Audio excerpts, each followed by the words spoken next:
I think based on the themes I've heard, I want to say just a few perfunctory remarks, and then just let's kick into action and get Carrie talking about the work that's necessary in this state. Bullying it sounds like a kiddie term. It's actually a British term. And mobbing was the original term used in Scandinavia by Heinz Lehmann. Now the only difference is Lehmann always insisted that there were multiple perpetrators. Bullying is not different. It is the same phenomenon because everything begins with a single instigator, but they quickly get the co-workers on board.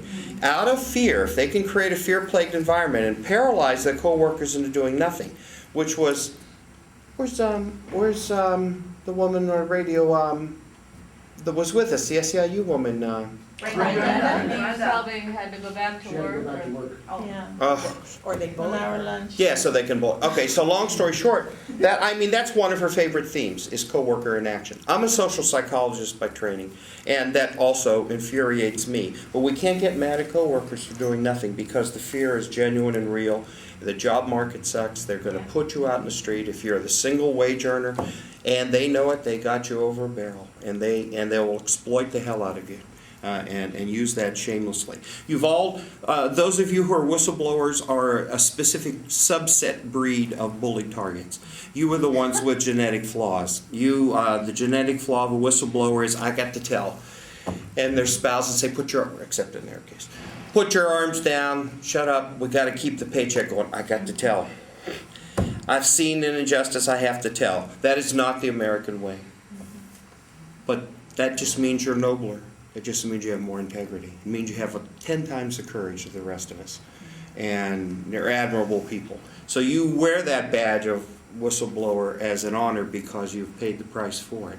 So everybody who has been a whistleblower and an exposer of injustice and fraud is terribly, terribly abused for it. Because people have an investment in their reputations and their the impressions they have on others, plus their own lofty, disproportionately high paycheck, and they keep it. That's the whole thing that's so infuriating. Now, bullying, however, is real. And so we define it as abusive conduct.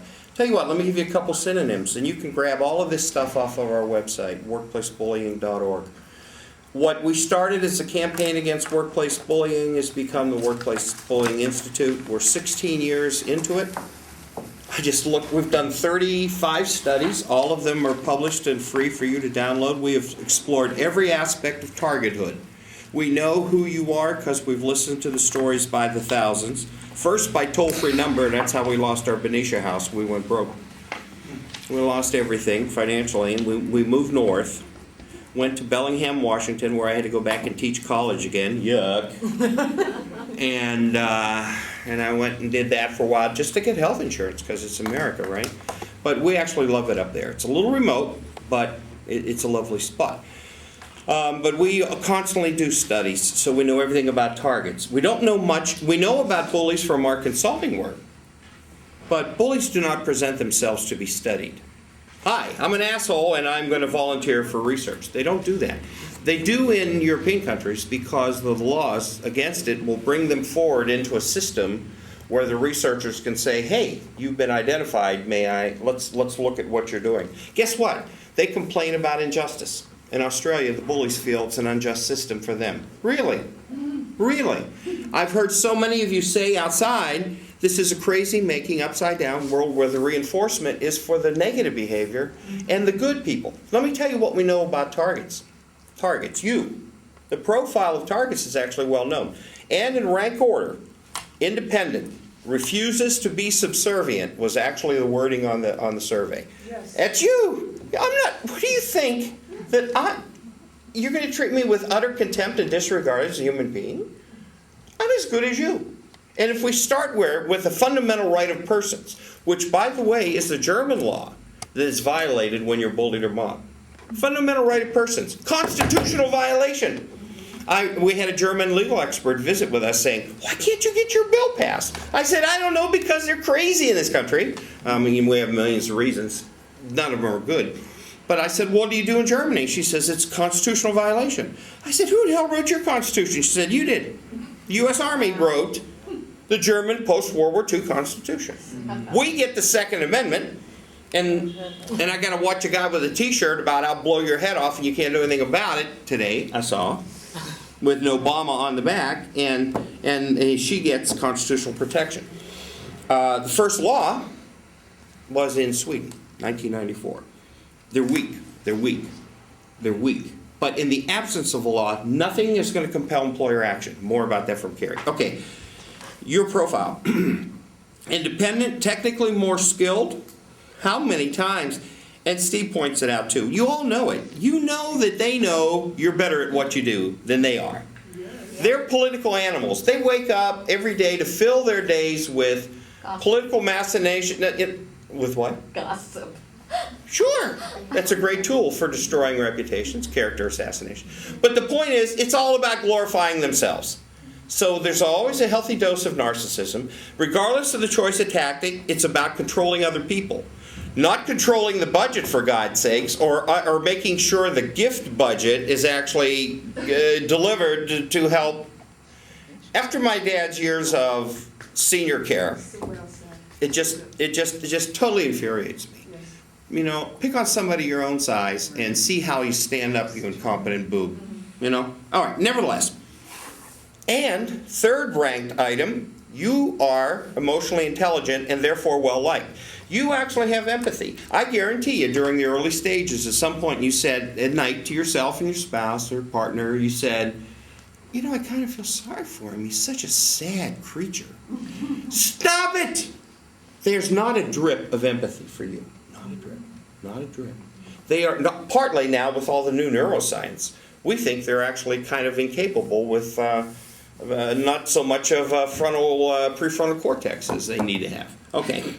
So, well, serial killers have smaller prefrontal cortexes. Psychopaths have pretty small. So I think there's some gray matter volume issues going on here in the brain. There's got to be underlying deficits. Were they abused as kids? Who the hell cares? They're adults. We have to be able to constrain our behavior in the workplace. So they need to just get real about that. But they fill their day politically. The last two items are, and here's the whistleblower part, ethical and honest, and apolitical. You don't want to play political games. From an HR, God forbid I would quote them ever being useful in anything, as you've found, HR is a joke of a department. And even though they're management support, they rarely admit it. You're a self-starting, independent, technically skilled, emotionally intelligent, honest team player. And in America, that's what gets you bullied. It makes you gullible. It makes you easily exploitable. And God forbid if you add the word nice. Look it up. It's in the Oxford English Dictionary. It means lascivious, ignorant, and to not know. So if your mama told you to be nice, give it up. Okay. Bully targets, we don't need to, our bullies, we don't care. Our book Bully at Work has types of targets. It's cute. We've been talking about it for years and years. It's not about the bully. It's only about you. It's only about the people that get hurt. I don't give a rip what their motives are. In our explanation of why bullying happens, I was going to give you synonyms. Psychological violence is my favorite one. I want you to put this in the context of violence. Forget that mamby-pamby harassment talk, because all that does is confuse people. They'll say, well, that's harassment, and therefore they go right into it's illegal. And as so astutely was pointed out by several of you, not unless there's a discriminatory underlying basis. You've got to be a member of a protected status group. If she wants to claim that she's being bullied illegally, she better pick me as her bully, but she doesn't pick me. It's she who is her bully. And when it's same gender, same race, the law just is befuddled in America. It just says, and therefore it's legal. So, you got to watch that. Same race. 64% of it is same race, same sex. 34% is man on man, and 30% is woman on woman. So, it's a big deal. It's a big deal. It's a bigger thing. It's 4 times more prevalent than the illegal discrimination. And you can't win those damn cases either. But when you don't have a legal basis, that's where the organization has the license to go nuts on you. Emotional abuse at work is a synonym. Workplace aggression is kind of academic. Use any domination, intimidation, humiliation, any of those. But caveat. Never let them label this incivility or disrespect. Because or personality conflict. Yeah. It will minimize it, and they'll say we've got it covered. Because we'll use mediation. Somebody had an arbitrator's, you sir, and then of course then they don't honor squat. Yes, exactly. Never let them force you into ADR, any dispute resolution technique, because that's the wrong solution. Because it's the wrong name for the problem. It's not conflict. This is not conflict. What is ADR? Alternative dispute resolution, like mediation arbitration. The reason being the person is already previously compromised and they will further compromise. You do not mediate violence between you two. The hell it is, between you and me. And it's domestic violence, San Francisco, domestic partners, and but you're the abuser. I'm the abuser. And you play mediator, as if you could. And so you say, I'm going to come in because this is interest-based. Well, I'm the abuser. What are his needs as the battered partner? And what are some of your needs? To not get the shit kicked out of you. Yeah. Yeah, and stop it. And for the children, and for the family. Don't throw your beer cans at me. That's. If I drank beer, I wouldn't. No, that's the tip of the iceberg. Don't break my bones. Keep me out of the emergency room and all that. Okay. What are my needs? Do I have legitimate needs? What are you, a college kid texting while we're sitting here? Stop it. texting. What's with you? You do it. Save it for when you're behind the wheel. Anyway. Jeez. So, no, I'm not. And what are my needs? Cockamamie as they sound, I need to have freedom of expression. I'll couch it in lofty language, but it's some version of beat the shit out of you. Control. How exactly? Because I will not yield. Anger management. And I'm not going to buy into this whole hooky-flooky process. And you as mediator, what are you going to do? Say, would it be good if he just beat you 3 days a week? There's no middle ground. Where I am right now, I had an issue with this guy. They wanted us to go to mediation. Yes. So that I could learn his personal communication style. I said, no, I've been in the workplace 40-some years. I see what it is. I know troublesome employees, and you're not going to shrink my head. Good for you. That's the point. Never let them compromise you further. Oh, for my case, they said that's management style. That is not a bully. Oh, really? So if they need to be here, and I come back, and if they need to be abusive to manage, then why are you allowing this to happen? That's the point. If you put this in the language of domestic violence, then you say, now damn it, stop it. And furthermore, I put it in that context because this is the last form of potentially traumatizing violence that's not taboo. We've said no to child abuse. God, I don't know what I don't know if we ever approved it, but I'm sure we turned away. Much like, gosh, that doesn't happen in this century. Can't kick your dog. I'm not allowed to say anything about Catholic Church. That always gets me in trouble with the groups. Even though it brought down a pope, it doesn't matter. You can't talk about child abuse in the church. It offends people. But short of that, the point is we have society at least criminalized that. What kind of abuse is longest lasting if the child survives? It's the verbal abuse. It's the being told you're worthless. It's the legacy of that denigration. Spousal abuse, domestic violence, the whole thing. If you survive, and that's certainly not a sure thing, but the broken bones will heal, but it's the sense of worthlessness that's installed in the person. No one will love you. You're unlovable. You're a worthless piece of crap. Notice what's happening. It's the same pattern. Abuse is abuse. Bullying is abuse. If you ratchet it up and call it abusive conduct, it will have a new seriousness to it. Now I've upset you. No. No, they have to go back. Okay. Is the media allowed to report on this or bad Oh, enough? yeah. Sure. She wants me to Yeah. translate some Yeah. questions. Oh, Okay. okay. Thank you. Yeah, I'll be right back. Oh, okay. So when you consider it abuse, it's the last taboo. I mean, we even said school bullying is not a rite of passage anymore, with much hoopla. Sloppy laws. We still can't sue the schools. They're not held accountable. But the point still is, we've drawn a line in the sand. In the workplace, all they care about is shoot 'em up homicides going postal, which is horrible. And behind, by the way, every going postal, literally every postal episode, there's a documentary that I was in called Murder by Proxy. It streams on Netflix. Go watch it. I learned from it. That wasn't my part of it, but they had a criminologist on there that spent a lifetime analyzing these massacres. There's quite a pattern of abuse of many years behind it. Every one. Even Virginia Tech. It's not in that documentary, but but it's in our second book, Bully Free Workplace. We have the synopsis. That kid was bullied terribly, but that isn't how the media covers it. So I say we go ahead and scare the hell out of all employers, including government, and say, you're on the verge of it. You're in a tinderbox situation here. Someone could explode at any time because of the pent-up years of frustration. Why are you taking this violence risk? Between us girls here in the room, it's a low probability.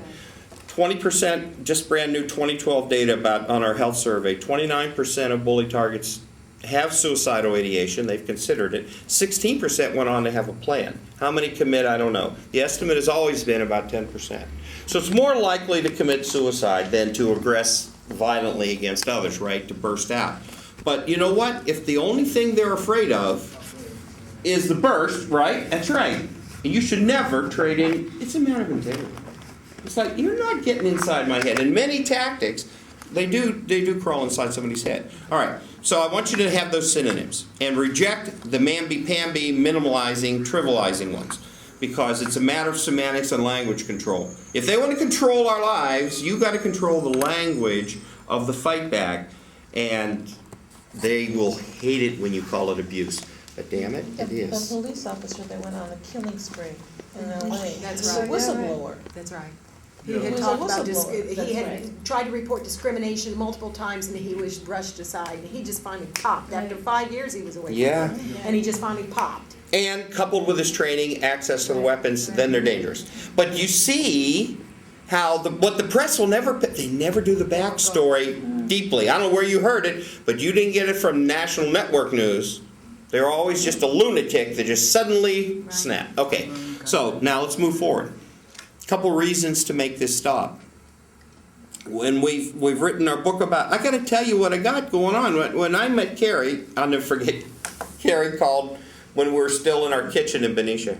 She called and she said, how can I help you? I said, no, we're here to help you. Well, it turns out Yeah. she's helped more than, she's given us more than we've ever been able to give her. The point is, what was the point? Oh, we've heard all these stories by the thousands. Gary and Ruth always answered the phone. I got my wife at that identity threat comes the potential for a person to lose, and here's the point.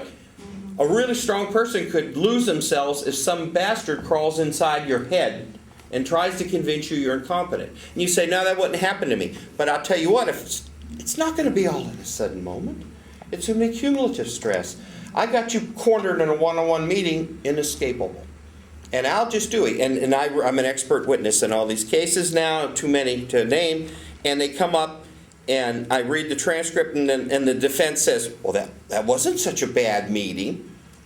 Yeah, but there were 49 of them in a row, and you ripped the person to shreds, and you gave them no hope, and you robbed them of a good job, and you assigned them to clerical tasks, and you made them do stuff way below their workload, and you dehumanized them. You bastard, you tortured them. There's a great analogy with torture, too. I wrote a brilliant blog about it, and it got lost. We're not sure how it got lost in our system, but I will resurrect that. There is an analog with torture. So from that comes health harm, and that's why there's a movement. And so you divide health harm into stress-related physical diseases and psychological emotional harm. Two kinds of health harm, and those are really broad. And starting, I'll just give you this is the broadest thumbnail sketch. What Carrie was talking about was we do this training called Workplace Bullying University. We've done it for unions only, but the university unions need to get this.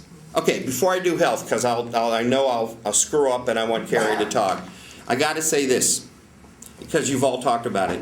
It really frosts me, and I know it terribly disappoints you, and it makes a difference in your life when your union turns its back on bullying.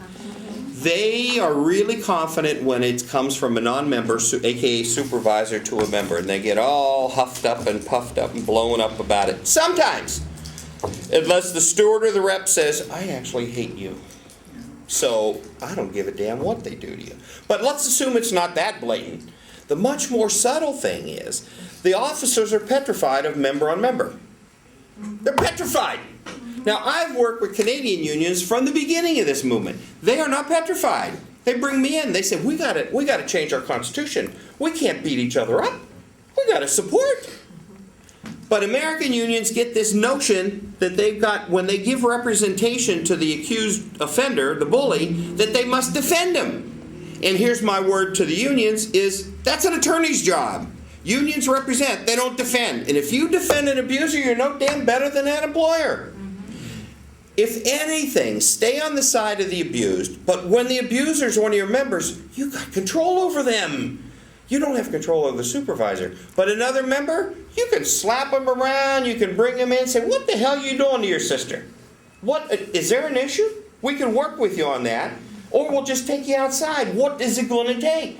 You can do so much more with a member, but unions are afraid of member on member.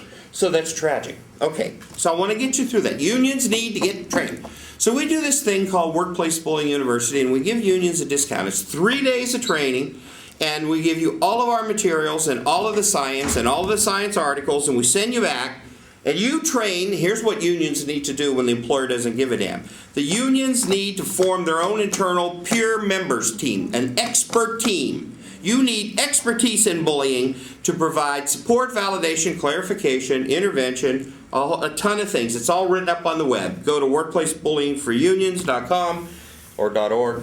It's all us. All things workplace bullying is us. I don't know, we've cut our sites down to maybe 8 or 9 now, but they're all in our footer. If you go to workplacebullying.org, you go to the bottom, see the union, yes, you can go there. Okay, so our next one's in May. Then we do them quarterly. Or we'll come on site and we'll train unions. I'm practically giving this training away to American unions. They never have money for that, but by golly, at the end of the big conference where I go speak, they got $15,000 to pay the band.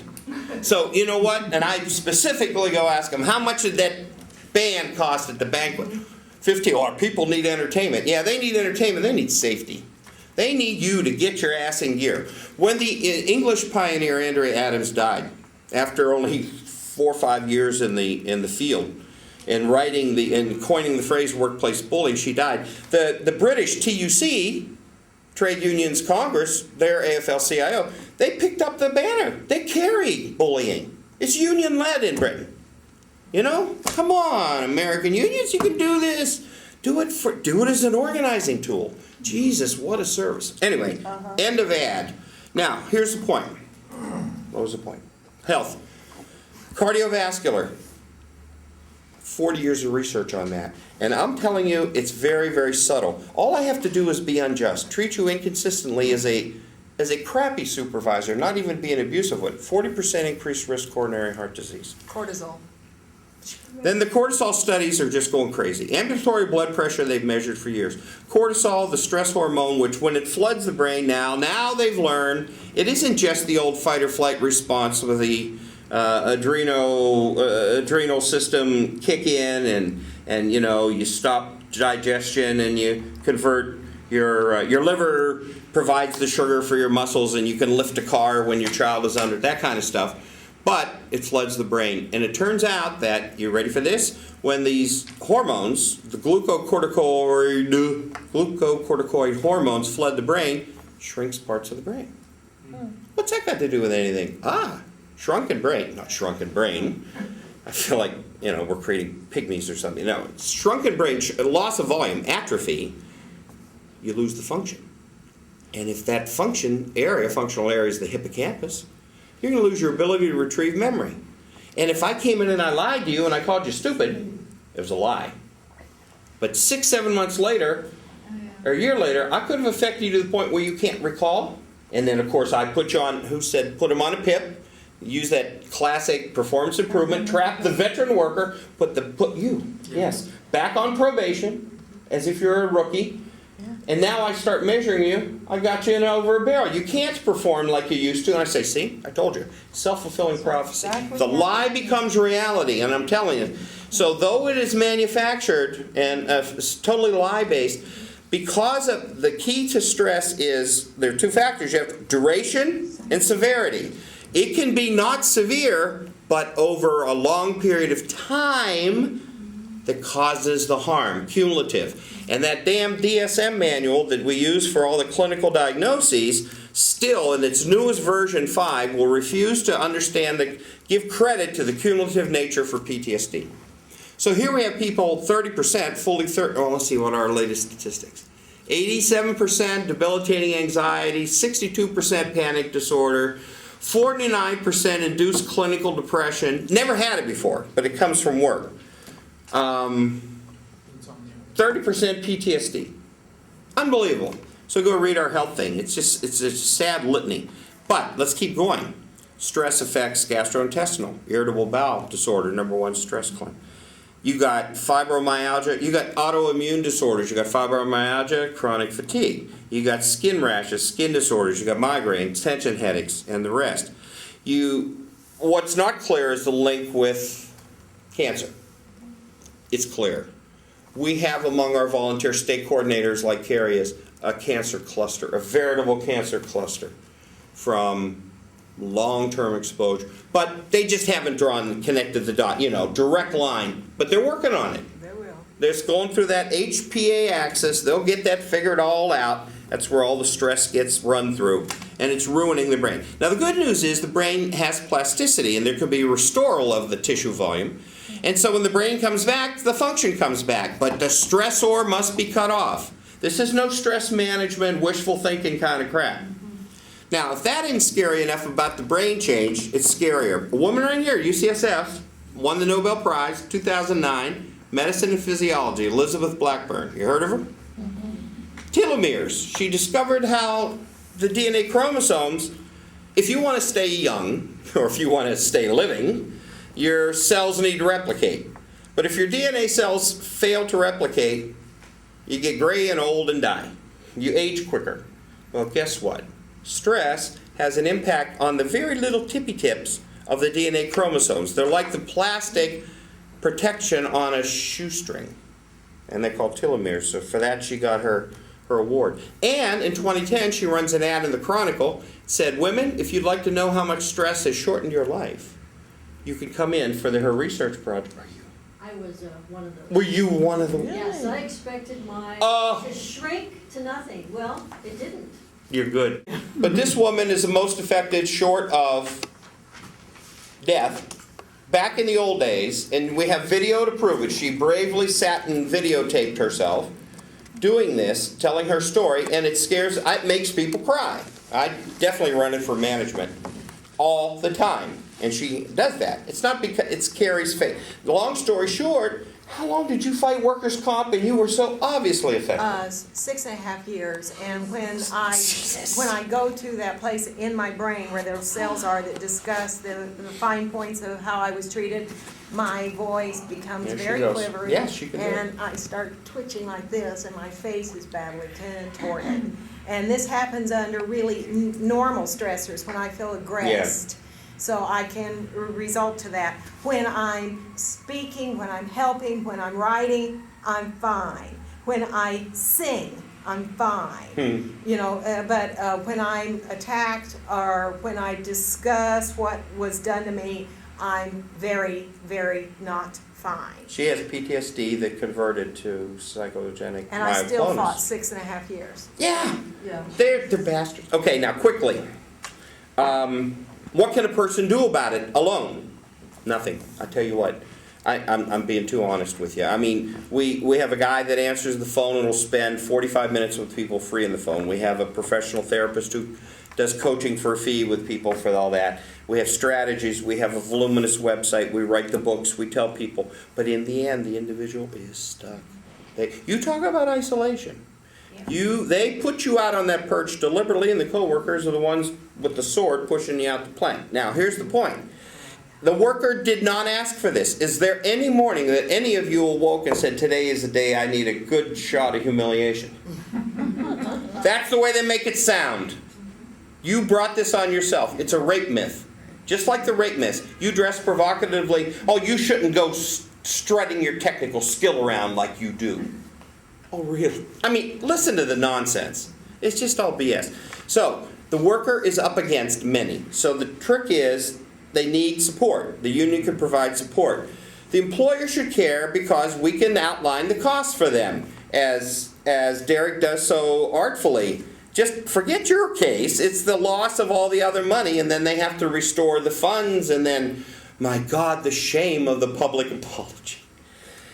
The woman, I saw the TV camera, Channel 7, chasing her out of the room. I'm not the representative. I'm not. Yeah. You run the damn joint.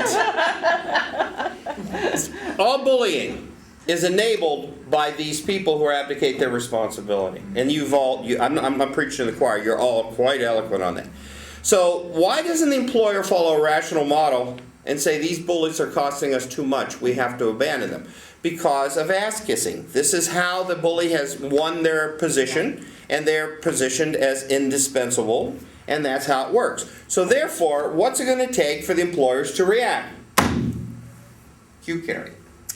Okay, what you have in the city of San Francisco is a resolution, and that's all. It says, we're not gonna do it anymore, we're gonna knock it off. Well, there's no punishment for the perpetrators. Right. That's the problem. Right. And this is such a low level of psychological development that if these human beings aren't punished, they're not gonna knock it off, okay?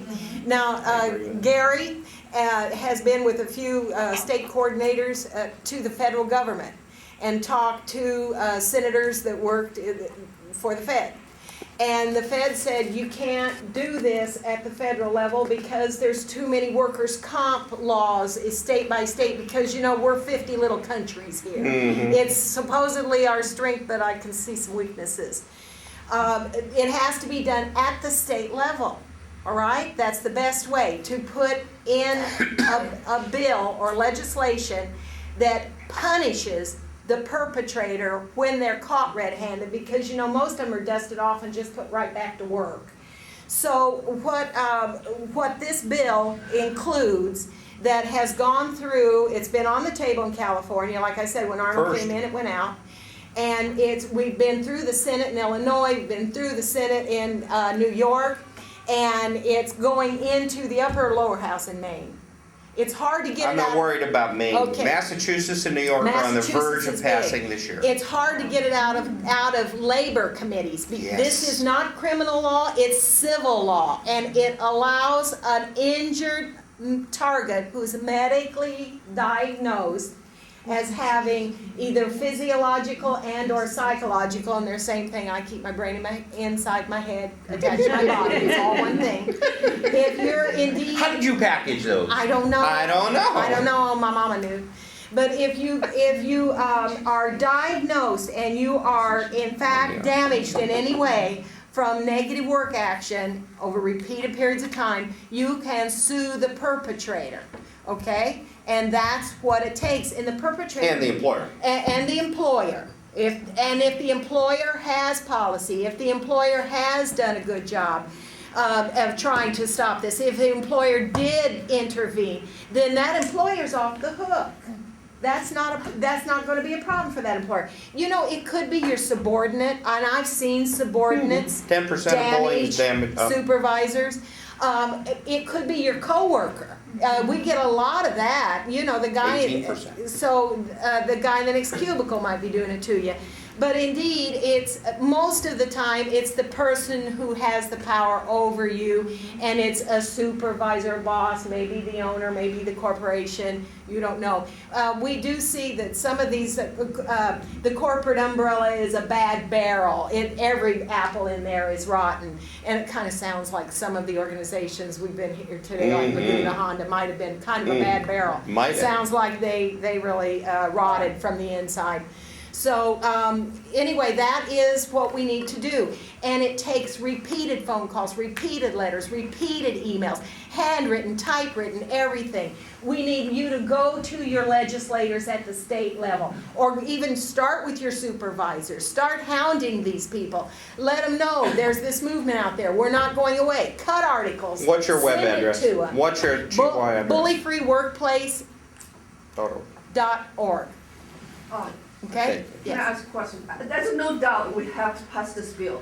But on the other side, once the bill is passed, there still have some way try to diminish and then say that's not a violence, that's not abuse, that's not Well, the bill whatever. doesn't use workplace Because bullying. after doing the discrimination, that's a law. Yeah. And then they dismiss every single case saying there's no evidence of discrimination. Understood. By the way, the Supreme Court made it harder to prove discrimination. Yeah. Only recently. And we know this bill isn't going to fix it all. What we're hoping is that it allows the target to at least turn to a perpetrator during the process and say, knock it the hell off or I'm gonna sue you. Yeah. Just knock it off or I'm gonna sue you. Our biggest hope is Because that you don't have any they'll grounds. see the reward that's dangled before them, the employer, and do something internally. Just treat it as seriously as discrimination. If, on the other hand, they mock discrimination too, they will mock anything because employee protections are outside the realm of their understanding. This bill was written by our law professor, Suffolk University. It's been introduced in 24 states. Well, and I have to tell you, we've had well over 120 bills over the years since California in 2003 first introduced it. So it takes a lot of bills, a lot of stuff. Like I say, but here's the story of why we're right now. We have it in 9 states. We have a dozen bills active in 9 states. We have 2 more states coming online. We're just waiting on bill numbers. I was hoping to hit an even dozen this year. We did 13 last session, but I think we're going to have 11. The point being, we speak with one voice. You know that group ALEC that goes out there and promotes all these sleazy abortion bills and protect anti-fracking, no disclosure of the fracking chemicals and all that? That's ALEC. We're a mini ALEC. Only the differences are we have no money, we have a moral cause, and we only push one bill. Other than that, we're identical.